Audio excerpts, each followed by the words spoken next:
Boa noite a todos. Que a paz de Jesus continue agora conosco, hoje e sempre. Hoje, agora, nós damos início à nossa palestra de Emmanuel.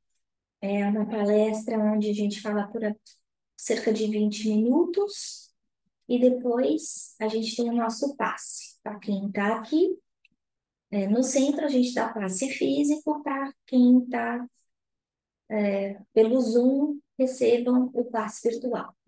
E a gente convida todos que sempre tragam uma garrafa de água para fluidificação. Por quê? Porque na hora do passe, que é uma bioenergia, os mentores colocam vitaminas espirituais dentro dessa água. Um remedinho para que a gente possa se sentir melhor. A gente sabe que todas as doenças que a gente tem, elas começam no nosso perispírito, no espírito, não no corpo. Então, esse momento é o momento que a gente está tratando o nosso corpo perispiritual. Antes da gente dar início, eu queria lembrar que a gente tem atividades várias vezes por semana, né? Nós temos o nosso grupo de André Luiz, às 6 horas da tarde, estão todos convidados, é um grupo em português. Nas quintas-feiras a gente tem duas atividades. Primeiro a gente tem um estudo de Kardec, que demora mais ou menos meia hora, e depois a gente tem o estudo de Emmanuel. Uma vez por mês nós temos um convidado especial, tá, que não é do grupo, para falar de algum tema complexo, e 2 vezes ao mês, aos domingos, nós temos a evangelização infantil para crianças de 5 a 11 anos. Para quem não sabe, esse grupo é uma non-profit, né, uma organização sem fundos lucrativos. Todos que trabalhamos aqui somos voluntários. Então, para quem puder contribuir, a gente agradece. Hoje a nossa palestra, vamos começar a gravar agora. Já está gravando. A nossa palestra é Velar com Jesus. E esse capítulo está no livro Caminho, Verdade e Vida, capítulo 88. É um capítulo lindo. Antes da gente começar, vamos só fechando os nossos olhos, respirando fundo, trazendo a nossa mente para o aqui, o agora, nos desconectando das nossas preocupações de ordem material, de ordem moral, para que durante esses próximos 20, 30 minutos nós possamos estar aqui completamente receptivos para todas as bênçãos que vão ser derramadas sobre nós, que já estão sendo derramadas sobre nós. Porque os mentores começam a cuidar da gente muito antes da gente entrar nessa sala, cuidando do nosso aspecto neural, cuidando dos nossos órgãos, dos nossos pensamentos, das nossas emoções, para que nós estejamos mais receptivos para todas as bênçãos que são divididas nesse instante entre nós, encarnados e desencarnados. E para que cada um de nós saiba que essas bênçãos são estendidas até os nossos lares, onde os nossos companheiros que estão nos nossos lares recebem também tudo de bom que nós recebemos aqui. Então, nesse capítulo, Emmanuel escolheu um versículo de Mateus, versículo 26, item 40, capítulo 40. Fala o seguinte: E voltando-se para os seus discípulos, achou-os adormecidos e disse a Pedro: Então, nem uma hora pudeste velar comigo?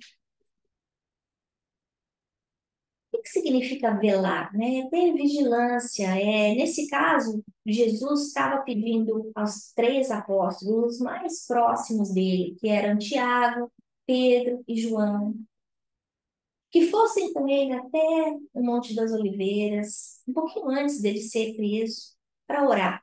Ele está no Getsemane. E ele faz esse encontro com Deus para buscar o quê? Coragem, força. Ele sabia o que vinha pela frente. Jesus, como o Espírito de Sera Crística, ele não passa mais pelos dilemas humanos que nós passamos, né? Ele é perfeito, ele não erra mais. Mas ele sabia que ia ser uma provação difícil, ele sabia o erro que a terra toda estava cometendo, né? Fazendo um aprisionamento, aquela violência, aquela crueldade. E é interessante que mesmo ele sendo um espírito de esfera crítica perfeito, ele pede ajuda aos três amigos mais próximos. Um foi o pai da igreja, o outro, Tiago, que era muito importante dentro dos apóstolos, né? E João, que depois ele entrega a mãe dele, ele não vai sozinho. Então, isso da gente orar em conjunto, é importante. Porque é como se fossem vários fechos de luz que se juntam e essa luz fica mais potente, mais forte, a nossa voz fica mais alta, né? Então, ele tá lá. E ele tá lá, fala para eles, olha, eu vou até ali rezar, fica aqui rezando daqui, que eu vou lá rezar. Aí ele volta, os amigos estão dormindo. Ele fala assim, poxa, mas nem um pouquinho? Não conseguiu? E você imagina esses coitados pescadores, né? Eles eram homens imperfeitos. E Jesus mostra para nós que para servir na seara dele, para ser apóstolo, né? Ele nem está pedindo que a gente seja apóstolo, né? Que seja discípulo, e não existe perfeição. Ele pegou homens analfabetos, rudes, semi-ignorantes, mas que tinham boa vontade. É isso que ele está pedindo para a gente.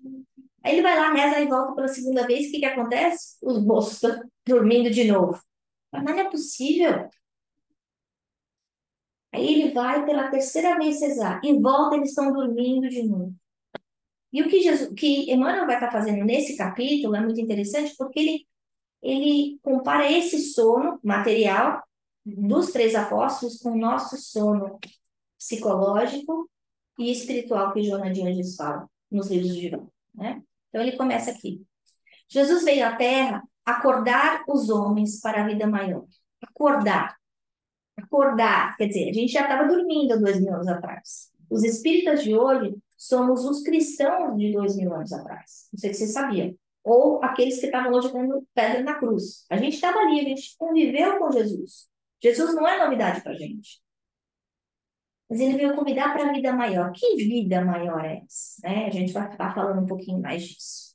É interessante lembrar, todavia, e sentindo a necessidade de alguém para acompanhá-lo no supremo testemunho, não convidou seguidores tímidos ou beneficiados da véspera, e sim os discípulos conscientes das próprias obrigações. Então ele não foi lá e chamou o cego, o leproso, o paralítico que ele tinha curado, não. Ele pegou e escolheu aqueles que tinham estudado com ele durante aqueles 3 anos, que tinham testemunhado tudo que ele fez, que tinham aprendido com ele o que é que tinha que ser feito, que é essa lei do amor, né? Entretanto, esses mesmos dormiram, intensificando a solidão do divino enviado.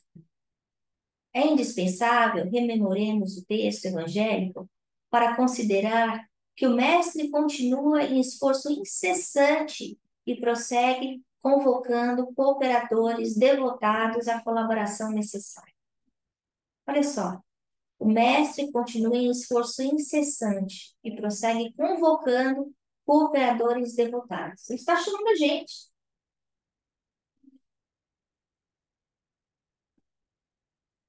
Claro que não confia tarefas de importância fundamental a espíritos inexperientes ou ignorantes. É claro, eu não vou pedir para uma criança fazer um trabalho de um adulto. Eu não vou pedir para o meu filho de 10 anos resolver um problema de aritmética complexa. Não, a cada um segundo a sua capacidade, né? Mas é imperioso reconhecer o reduzido número daqueles que não adormecem no mundo. Adormecem no sentido psicológico, no sentido espiritual, enquanto Jesus aguarda resultado da incumbência que lhes foi cometida. Esquecendo o mandato de que são portadores, inquietam-se pela execução dos próprios desejos. Então, eu estou aqui na matéria e esqueço todos os compromissos que eu, que eu fiz no plano espiritual, antes de reencarnar. A observarem em grande conta os dias rápidos que o corpo físico lhes oferece. esquecem-se que a vida é a eternidade. Então, a vida não é essa vida dos 50, dos 70, dos 90 anos. A vida verdadeira é nós como espíritos eternos, como essências divinas, né? E que a existência terrestre não passa simbolicamente de uma hora. Em vista disso, ao despertarem na realidade espiritual, os obreiros distraídos choram sobre o látego da consciência e anseiam pelo reencontro da paz do Salvador. Mas ecoam-lhes ao ouvido as palavras endereçadas a Pedro. Isso de despertarem na realidade espiritual, a gente vê isso no livro Os Mensageiros de André Luiz, né? Quando a gente esquece das nossas tarefas, como médios, como trabalhadores de Jesus, a gente chega lá endividado. A gente vem preparado para fazer um monte de coisa e a gente chega aqui e cruza o braço. Eu estou muito ocupada, estou muito cansada, estou com muitos problemas, e a gente esquece tudo que a gente se comprometeu. Ou eu simplesmente me apego às coisas do dia a dia e o brilho das coisas materiais me desviam do meu caminho, né?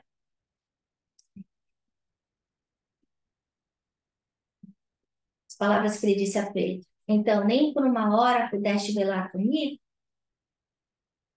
Nem por uma hora pudeste velar comigo? Quando a gente pensa na vida, o que é a vida em relação à eternidade? Um segundo. Todo mundo está falando, vocês aprenderam um monte antes de vir para cá. Senhores espíritas, senhores católicos, senhores cristãos, senhores judeus. Porque Deus é um só, não tem. Quando a gente está. Emmanuel está falando isso, ele não está falando para uma religião. Ele está falando de religiosidade, de valor moral. Né? Não é o que me faz ser cristão ou não cristão, não é o que. Não é o badge que eu carrego, não é? É o que eu faço das minhas horas. É como eu vivo a minha vida. E, em verdade, se ainda não podemos permanecer com Cristo ao menos uma hora, quer dizer, se nesses 10, 20, 30, 50 anos a gente consegue viver o que a gente aprendeu, como pretenderemos a divina união para a eternidade? Então, Emmanuel tem essa capacidade de pegar um verso aí pequenininho, né? A gente viu de algumas palavras, e de repente desenvolver esse verso todo num capítulo. Um capítulo que vai fundo da mensagem que Jesus estava querendo falar para a gente, nesse chamado que Jesus traz. Assim, de acordar, gente. Se a gente está nesse momento de transição planetária, de um mundo de expiação e provas para um mundo de regeneração, e expiação de provas significa que nós somos ignorantes, que nós estamos adormecidos ainda. Que na maior parte das vezes a gente ainda vive a vida como se ela terminasse com o corpo, quando a gente sabe que ela termina com o corpo, né?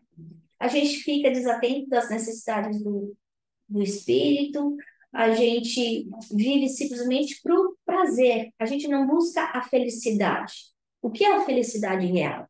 Felicidade real não é ter as coisas materiais, porque elas todas vão ficar aqui depois.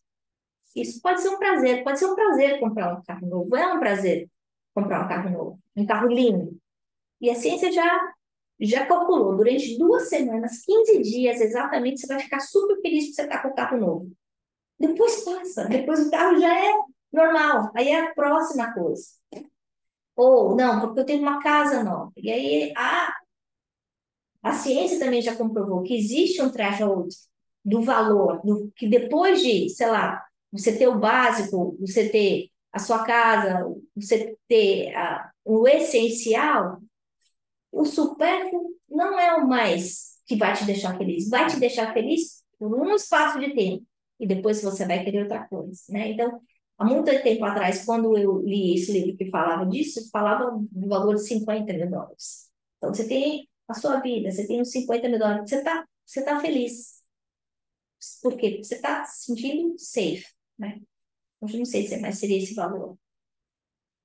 Mas a gente vê o Divaldo falando nas palestras dele, toda a série psicológica da Joana de Ângeles, que chama atenção para a gente para a saúde mental, Lembrando a gente que 90% da população está dormindo. Então, 90% dos 8 bilhões de habitantes encarnados da Terra está dormindo.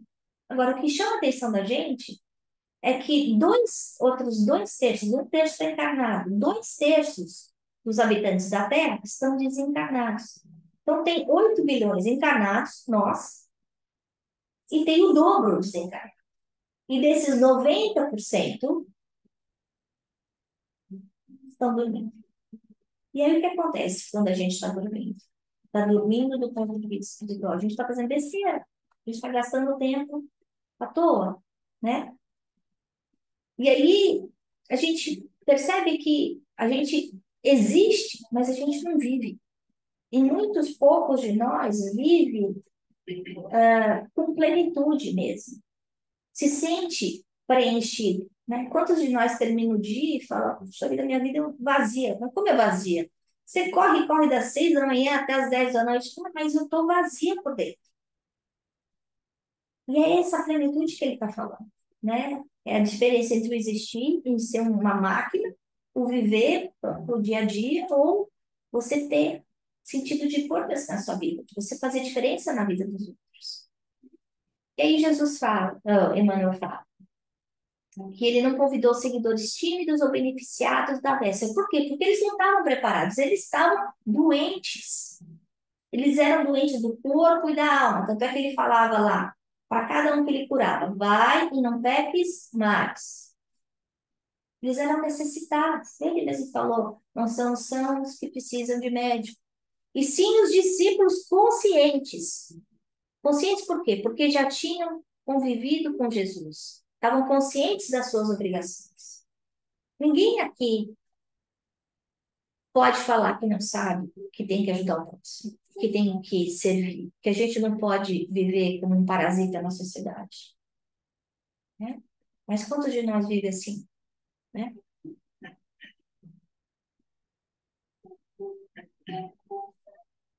Essa, esse espaço entre saber e viver, entre o conhecimento e o entendimento, que faz a diferença no progresso espiritual da gente, né? Da qualidade da nossa vida. A gente vê aí no livro dos Mensageiros que eu comentei com vocês, a história de 6 médicos que reencarnam, que foram preparados no plano espiritual, que tiveram as suas funções extra psíquicas investidas, que tinham coleções de amigos que estavam torcendo para eles fazerem as coisas direitinho, e falharam. E nessa escola dos mensageiros, que é dos médiuns no plano espiritual, eles falam que mais de 90% falha. Porque chega aqui, eu quero vender a minha mediunidade, eu chego alguém dá passe, aí a Célia fala assim, nossa, Ana, você me dá o passe, seu passe é tão bom. Aí eu falo assim, poxa, por que eu não estou fazendo dinheiro com isso? Né? Podia comprar ela, se ela for fazer um rei, eu tenho certificação de rei, né? Em vez de dar de graça aqui, eu cobro. Bem, errei, porque dá de graça, que de graça recebeste.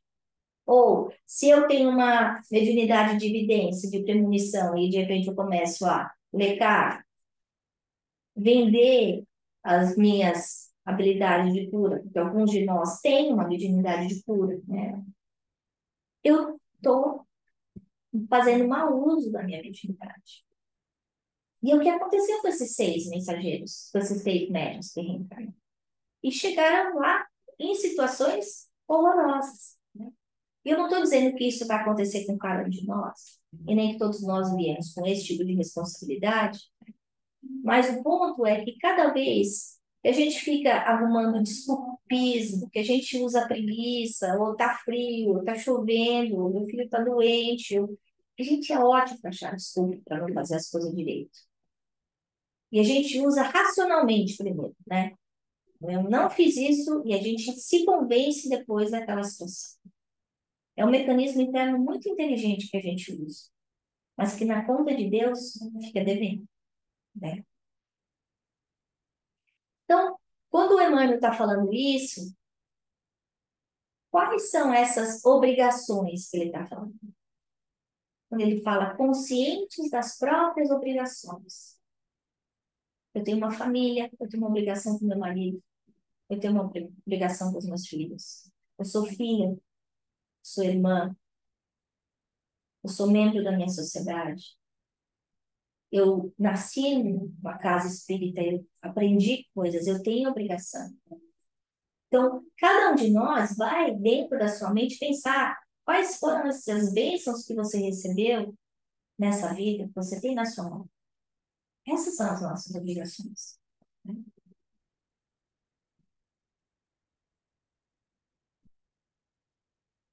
E esses apóstolos dormindo intensificaram a solidão do divino enviado. Deixaram Jesus triste.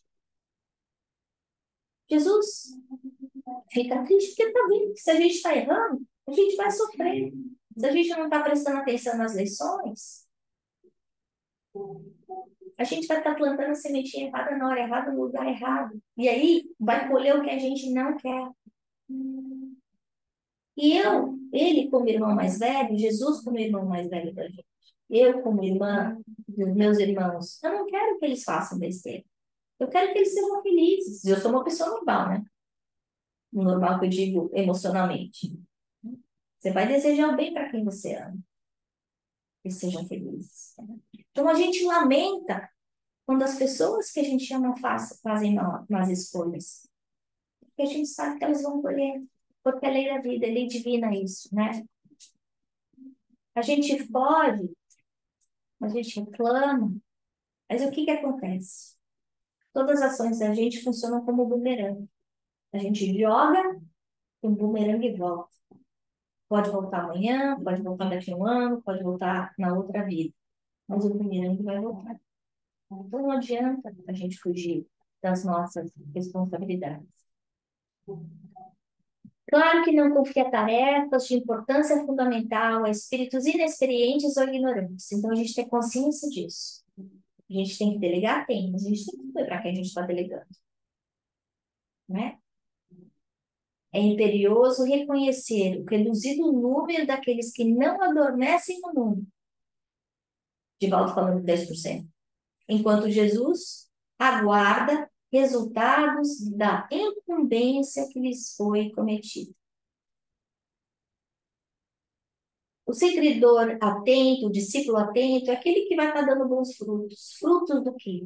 De amor, de paz, de esperança. Não tem gente que a gente encontra e fala assim, poxa, é tão bom falar com você. Só de ouvir a sua voz eu fico mais em paz. Você sempre tem uma coisa boa para me falar, mesmo quando tá tudo danado, você dá um jeito. Ou alguém que a gente às vezes não fala nada, né? A pessoa fala assim, ah, tô precisando falar com você. E fala, e desliga. Você me ajudou tanto, e você pensa, não falei nada. É só ouvir. Mas às vezes era isso que a pessoa precisava. Ela precisava do ouvido de perigo. Ela precisava sentir que ela não estava sozinha, né? Ou, às vezes, a dor não é uma dor moral, é uma dor material. A dor é um prato de comida, um casaco para quem está com frio, é um acolhimento para quem está se sentindo sozinho, abandonado, né? Jesus aparece na vida da gente várias vezes. A gente pode não estar reconhecendo ele. Mas o que eu diria meu filho pequenininho, o Jesus, ele pode aparecer como aquele mendigo que bate na porta, aquela amiga que está com dor, aquela senhora que está no hospital. É assim que ele aparece para a gente. E aí o que que a gente vai fazer? Porque se fosse Jesus, a gente atendia. Ah, mas já a senhorinha que está doente, o outro lá que está passando fome, frio, aí, pronto, o papo, né? Quando a gente pensa no resultado da incumbência, né? A gente estava escutando uma palestra, nem lembro mais. Eu estava falando de relacionamentos, né? De casamento, os 4 tipos de casamento que existem, né? Tem o casamento por amor, por fraternidade, por dever e por provação. E muitos de nós não sabem, por isso que a gente casa, mas a maior parte dos casamentos dentro de um planeta de expiação e provas e é de provação. É de dever. Então, é muito raro quando a gente tem um casamento de almas afins. E aí a gente foge do nosso dever em relação ao nosso cônjuge. Dever do quê? De respeito, de dignidade, de amor. de fidelidade. Porque é tão comum hoje, não é? A gente vê isso, é tão normal. Com os filhos, a gente tem filho porque todo mundo tem filho, mas a gente se esquece que tem que cuidar dos filhos, tem que educar os filhos, que não é a escola que vai educar os filhos, né? Ou vem aquela doença que nasceu da nossa impaciência, do nosso comportamento vil, do mau uso do nosso livre-arbítrio, porque a gente bebia demais, porque a gente fumou demais, porque a gente fez sexo demais com as pessoas erradas. Então a gente tem que prestar atenção, porque a gente está no mundo, a gente tem liberdade de fazer um monte de coisa, mas nem tudo convém a gente fazer. A gente tem essa consciência, né? Como se a gente estivesse num buffet, num restaurante. A gente tem que saber o que a gente está colocando no nosso prato, né? Qual é o alimento espiritual que a gente está colocando. Esquecendo o mandato de que são portadores, inquietam-se pela execução dos próprios desejos, a observarem em grande conta os dias rápidos que o corpo físico lhes oferece. Então, a gente tem o direito de aproveitar os nossos bens terrenos. Ninguém está falando aqui para viver que nem o Dalai Lama, não é isso. Mas não é para a gente só viver e ser escravo dos bens materiais, escravo da vida. A gente guarda tempo para tudo. A gente tem que cuidar da família, a gente tem que cuidar do trabalho, a gente tem que cuidar do nosso lado espiritual também.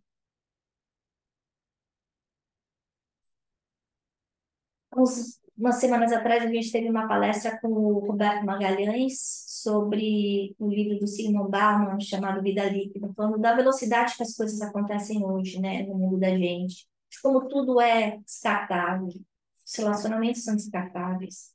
E a vida está chegando a ficar descartável também.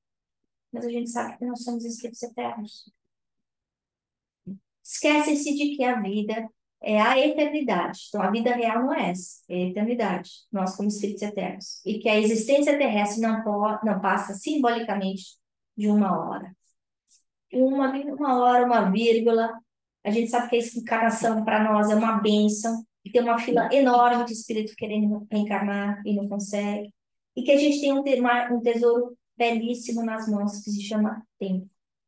Agora, como é que eu estou usando esse tesouro do tempo? Né? Em vista disso, ao despertarem na realidade espiritual. Então, morri, o corpo morreu, mas eu não morri, só o corpo. Os obreiros distraídos choram sobre o látego da consciência, então a consciência pesou, e anseiam pelo reencontro da paz do Salvador.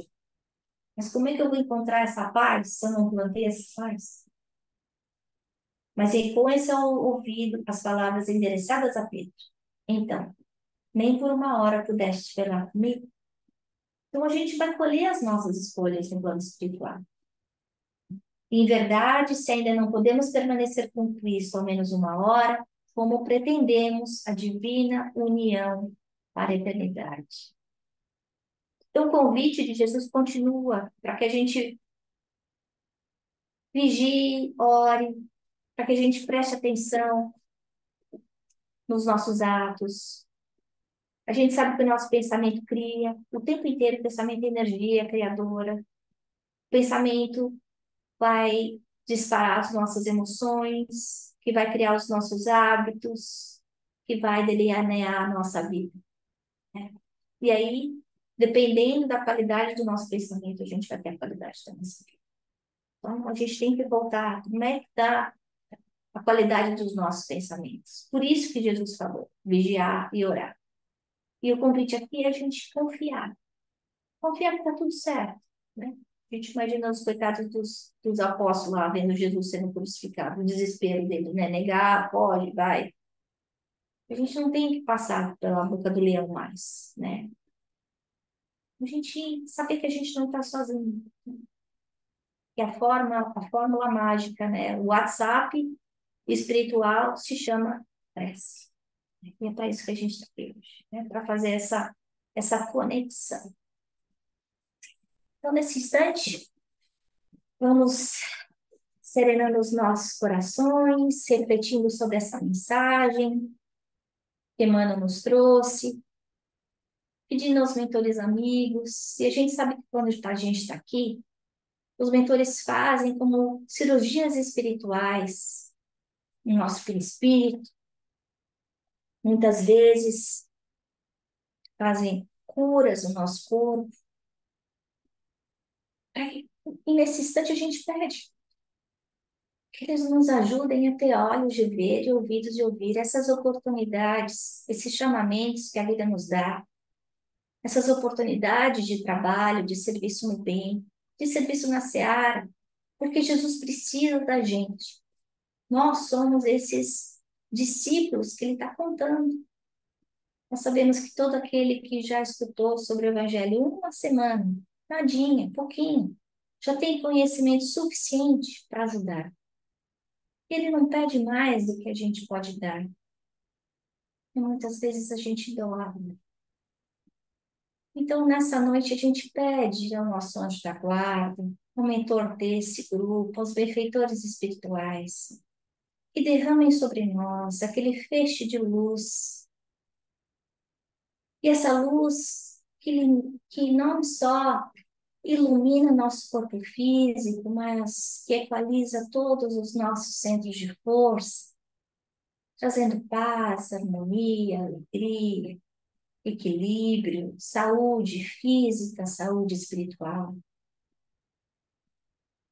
Essa luz que nos enche de esperança, de confiança na felicidade futura, confiança de que nunca estamos sozinhos, confiança de que está tudo bem, que vai dar tudo certo.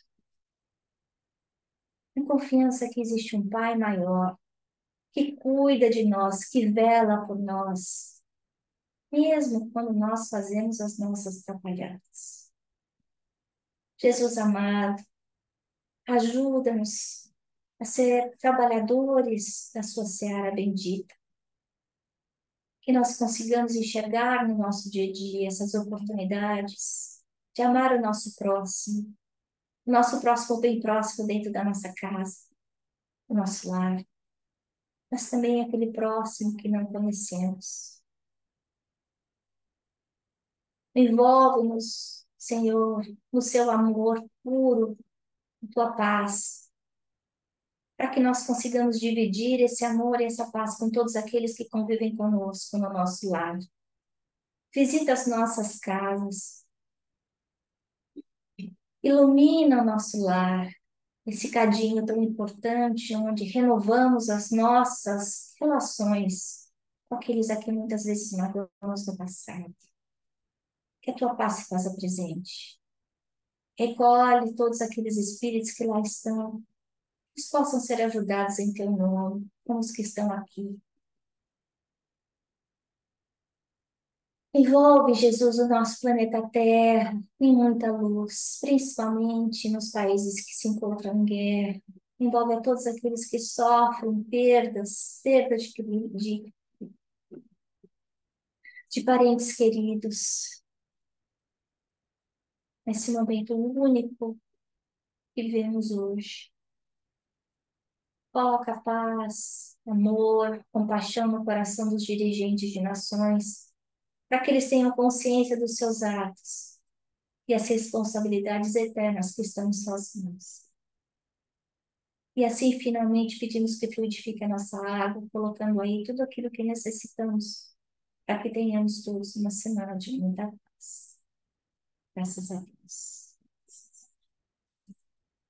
Muito obrigada a todos. Que a paz de Jesus esteja conosco hoje e sempre.